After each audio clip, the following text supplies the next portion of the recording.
Welcome to 21st Sports Recap and Reaction for the New England Patriots at the Denver Broncos in their Week 12 matchup played November 29th, 2015 on Sunday Night Football as these two AFC rivals went at it.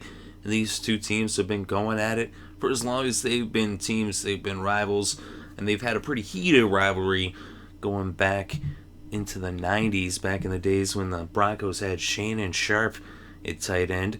And historically, we'd been seeing Brady versus Peyton Manning, but Peyton Manning would not be starting in this game. Instead, Brock Osweiler was under center for the Broncos.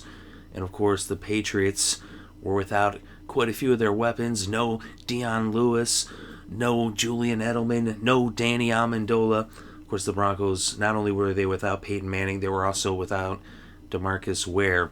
So injuries on both sides, and of course that's how it is this time of year for all the teams in the NFL. Their rosters are riddled with injuries. There's a little tongue twister. But anyway, we're going to go over every possession, and we're also going to go over the stats, and we're going to give our breakdown and analysis of this snowy game played in Colorado, a mile high. So to start things off, the Broncos got the ball first, and the Patriots were able to hold them to a 3-and-out on the opening possession of this game. So now after the punt, the Patriots took over on the Denver 47, and so then Tom Brady would end up getting a pass off to LaFell, picked up 4 yards, then he went to Gronk, he picked up 9. Now it was a first down at the 34. Brady then went to LaFell for 11, and on 1st and 10 from the 23, Brady hit Rob Gronkowski for the 23-yard touchdown. Stephen Gostkowski added the extra point, and it was 7-0 Patriots in the lead. So now New England would hold the Broncos to a second consecutive 3-and-out on their opening 2 possessions of this game. So after going 3-and-out again, the Broncos would punt the Patriots. But now the Broncos defense would step up big with a 3-and-out of their own, as they have been one of the best defenses all year long.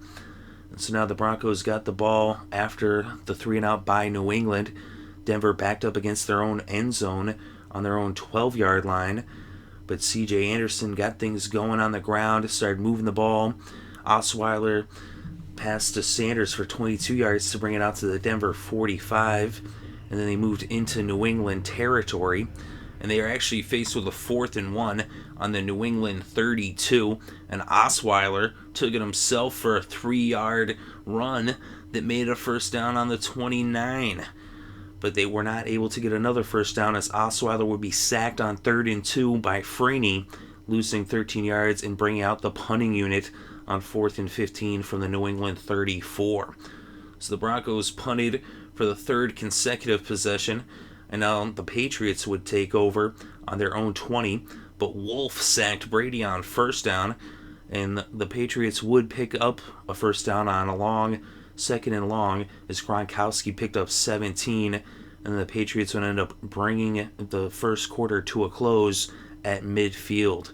So they start off the second quarter at midfield, but their drive would stall at the Denver 42, and so they would end up kicking a punt, and Aqib Talib actually got called for a penalty on that punt. It was a touchback, but with the penalty, the Broncos would have to start on their own 10-yard line, and then on 3rd and 4 from the 16, Brock Osweiler was intercepted by Chandler Jones as Jones made an incredible play. And so now the Patriots would take over in the red zone on the Denver 15, and then a neutral zone infraction would end up bringing it up to the 10-yard line, 1st and 5. And then on 3rd and 4 from the 9, Tom Brady went to the second tight end, Scott Chandler, a 9-yard touchdown pass. Gostkowski added the extra point, and it was now 14-0 with about 11 minutes left before halftime, as the Patriots were in control of this game early on.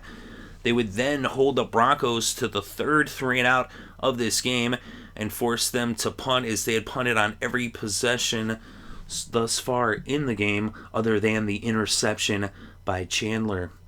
And so now the Patriots would take over, and they would go 3 and out on their ensuing possession and punt the ball to the Broncos, who would now start on their own 23. So they started moving the ball. They got up towards midfield.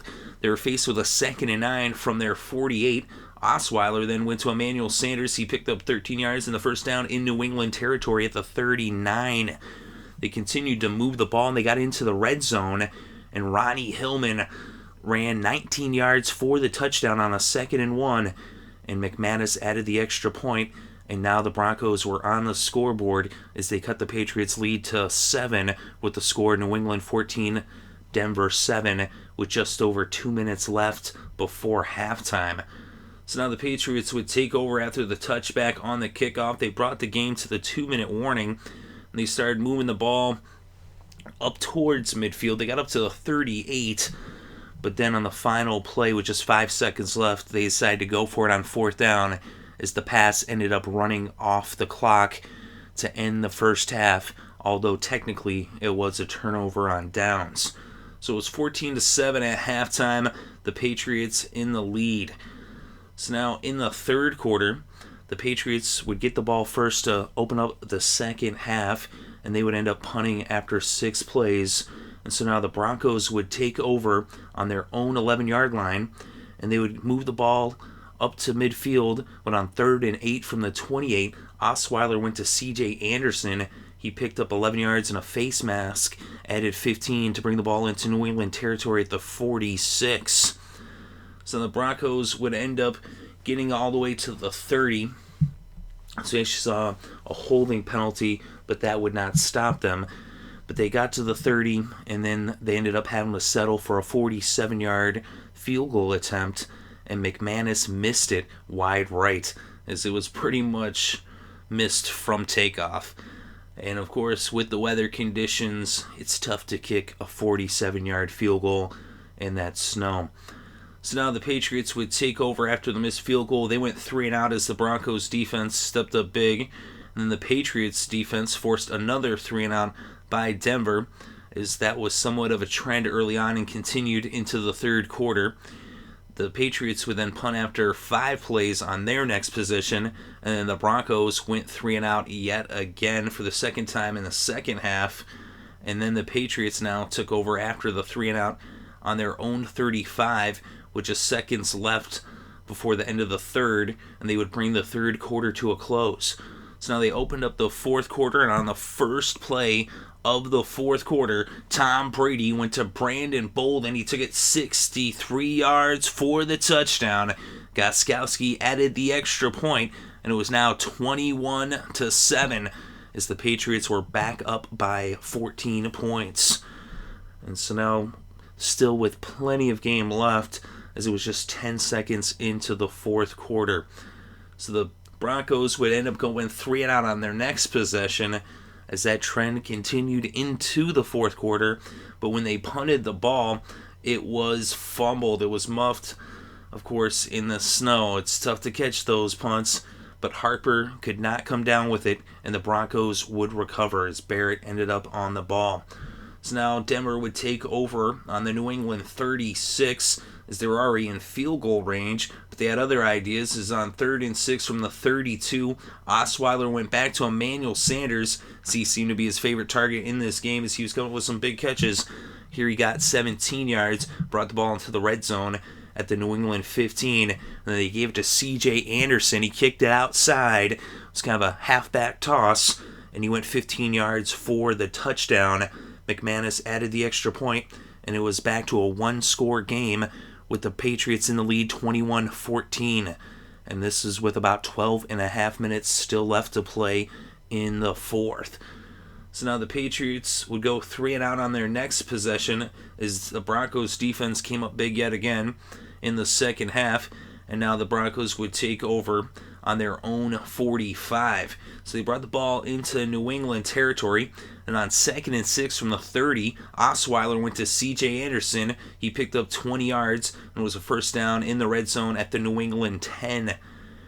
They would then have their drive stall on the 3-yard line as they weren't able to get it into the end zone. They ran on first down, but then a pass for 4 yards and then an incomplete pass on 3rd down forced the field goal unit to come out on 4th and goal from the 3 as Brandon McManus hit a 21-yard field goal to bring the Broncos to within 4 points with the score New England 21, Denver 17. The Patriots then went 3 and out again on the second consecutive possession as the Broncos defense continued to play well down the stretch, but the Patriots came up big as well, forcing Denver to go 3 and out once again, as that was quite the trend here in the snow. It was tough for both of these offenses to get anything going. The Patriots would get the ball and punt after 5 plays, and now the Broncos would take over on their own 17-yard line. So the Broncos took over on the 17-yard line. They would bring the game to the 2-minute warning when Demaryius Thomas got a 36-yard catch on first down, and that brought the ball to the New England 47. As I said, that brought it to the 2-minute warning. So coming out of the 2-minute warning, they had a 2nd and 10 after an incomplete pass on first down. Osweiler went back to Emmanuel Sanders. This time a 39-yard reception by Sanders brought the ball to the New England 8-yard line. So they're in the red zone, 1st and goal. The Patriots took their second time out of the second half at this point. Osweiler would then gain a yard on the ground. That set up 2nd and goal on the 7. Osweiler was sacked by Branch, but a penalty against the Patriots for defensive holding against Chung, and so that would give the Broncos a first down, half the distance to the goal. They put the ball on the 4, and Brock Osweiler took advantage as he hit Andre Caldwell on a fade route in the corner of the end zone on the left side, and the 4-yard touchdown with the extra point by McManus gave Denver the lead, 24-21. It was their first lead of this game, and this is with just over a minute left to play. So it looked like the Broncos had won the game, but Tom Brady had other ideas. Whenever you leave Tom Brady with time on the clock in the 4th quarter, you know he's going to do his best to bring the Patriots back, if not to win, at least to tie it. And so they started off on their own 20. Brady went to Scott Chandler. He picked up 22 yards and a first down at the New England 42. An incomplete pass brought up 2nd down. Brady then went back to Chandler. He picked up 10 yards and a first down in Denver territory. So now an incomplete pass, but a penalty for defensive holding against the Broncos. And now Brady would go to LaFell for a 14-yard pass, which brought the ball to the Denver 29. So now the ball on the 29 with really no time left on the clock, and Stephen Gostkowski kicked a 47-yard field goal as time expired in the snow to tie this game up at 24 apiece. So we were headed to overtime, and this game was quite the emotional roller coaster, especially there in the 4th quarter, and now it was going to extra time, overtime, and the Patriots had the ball first. So in the first play of overtime, it was an incomplete pass, but it was questionable as to whether there was pass interference. It looked like pass interference to me. And earlier in the game, actually, Gronkowski had gotten called for interference when he hadn't committed interference, and he actually ended up leaving the game in the 4th quarter as he was carted off of the field. But here in overtime, an incomplete pass brought up 2nd down from the 20, and Brady was sacked by Von Miller, a 7-yard drop, and so now it was 3rd and 17 from the 13, another incomplete pass, and the punting unit came out for the Patriots. So the Patriots were forced to punt, and now Denver would take over on their own 43 after a 14-yard return on the 58-yard punt. So now they gave it to C.J. Anderson. He picked up 2 yards. That made it 2nd and 8 from the 45. Brock Osweiler then went to Owen Daniels. He picked up 7 yards, and now it was 3rd and 1 from the 48.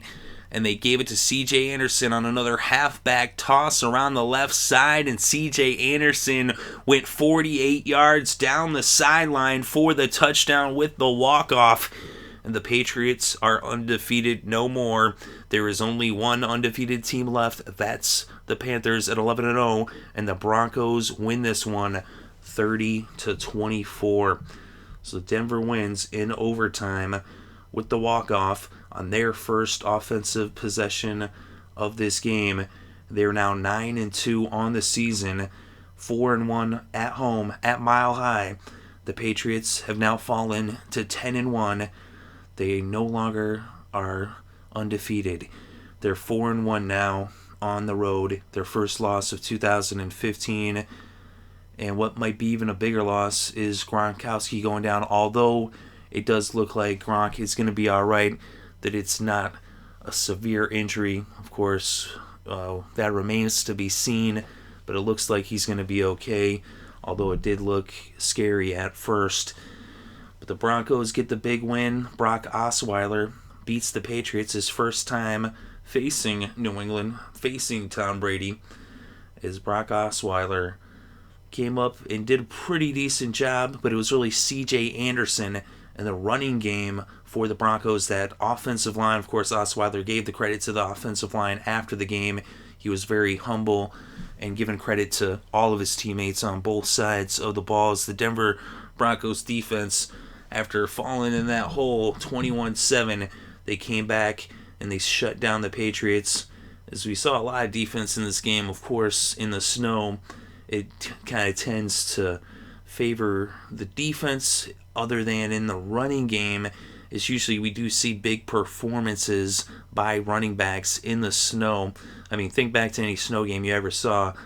Usually the team that can run the ball is the team that wins that game. And that was the case here with the Broncos, with C.J. Anderson running for over 100 yards. Ronnie Hillman also had a pretty decent game as well. And the Patriots, they couldn't run to save their life. The Broncos outran the Patriots by more than 4 times as much. So they quadrupled their rushing output in this game. But Brock Osweiler in this game was 23 for 42, 270 passing yards, 1 touchdown, 1 interception. Tom Brady was also 23 for 42 for 280 yards, 3 touchdowns, no interceptions. The leading rusher in the game, C.J. Anderson, 15 carries for 113 yards and 2 touchdowns for the Broncos, including that 48-yard walk-off. Ronnie Hillman had 14 carries for 59 yards and a touchdown as well. Emmanuel Sanders was the leading receiver with 6 receptions for 113 yards. Owen Daniels, the Broncos tight end, had 5 receptions for 48 yards. C.J. Anderson also had 4 receptions for 40 yards, giving him 153 total yards on the game for Anderson. And Demaryius Thomas had just 1 catch as he was being shut down in this game by Logan Ryan.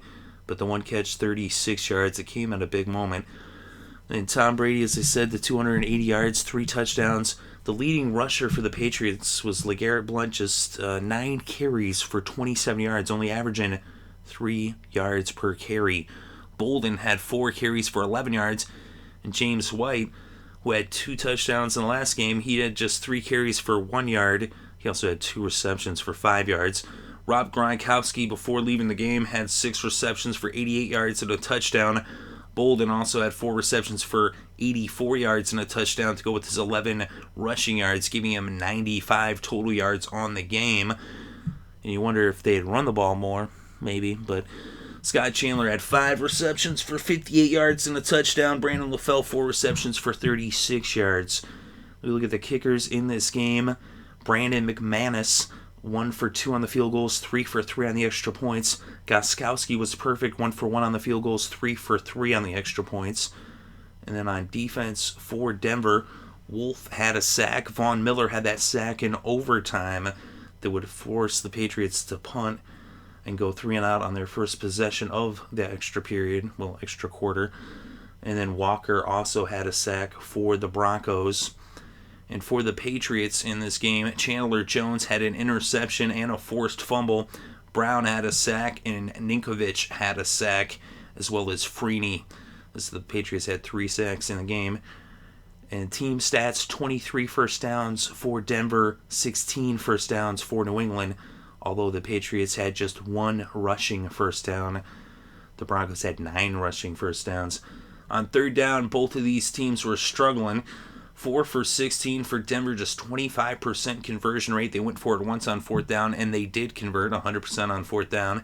The Patriots just 2 for 13, only 15% conversion rate on 3rd down. They went for it once on fourth, did not convert.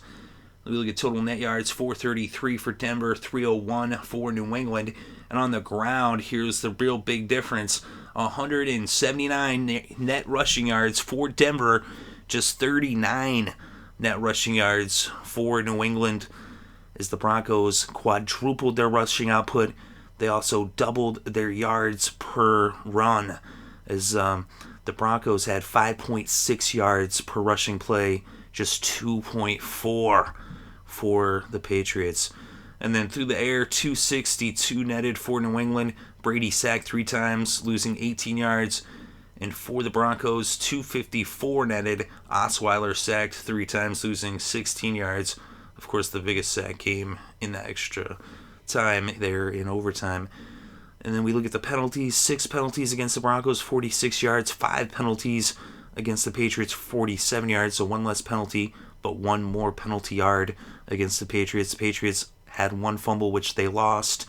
The Broncos fumbled twice. They did not lose him, as that fumble came on that punt. The Broncos also had trouble with the punts, but they were able to recover their fumbles. And then we look at the red zone. The Patriots were 100%, but they only made 1 trip to the red zone, 1 for 1. Denver made 4 trips to the red zone. They were 3 for 4, 75%. And the time of possession, 36 minutes, 31 seconds for Denver, 25 minutes, 57 seconds for New England. Of course, that extra time being they went to overtime. And really, in this game, the big difference was the running game of Denver, and their commitment to the run is they just kept on running the ball. And that's really why they had such a more time of possession. That's why they had all those running yards. They had all those more plays, and those plays came on the ground. As you saw, both quarterbacks threw the ball 42 times. But then when it came to the runs, he had 32 rushes for the Broncos, just 16 for the Patriots, as they literally ran the ball twice as much, and they got 4 times the output. And that's the thing, the recipe for success in football has always been a strong running game and a good defense. That's what wins championships, and that's always what has won championships, and it's always what will win championships. Having a passing game, yeah, it's nice in the regular season. It's fun to watch. It's cool for the highlight reel. But running the ball and strong defense is how you win, especially in the big games. But in this game, the Broncos made quite the statement. It was in Denver, though, and that's the thing is, the Patriots, it's their first loss of the season. It's pretty rare. It's extremely rare for a team to run the gauntlet, to win every game in the regular season. It's only happened twice. One team has only ever finished winning the entire thing all the way through the playoffs, and that, of course, the Dolphins in 72. Of course, the Patriots won every game in the regular season 07, but lost in the Super Bowl. And so usually teams that go undefeated, it's usually once you reach double digits, it's tough to keep that going. Of course, you see the Panthers still doing it at 11-0. But Denver, now 9-2, making a statement there in the West, keeping control of the West as they are in first place in their division.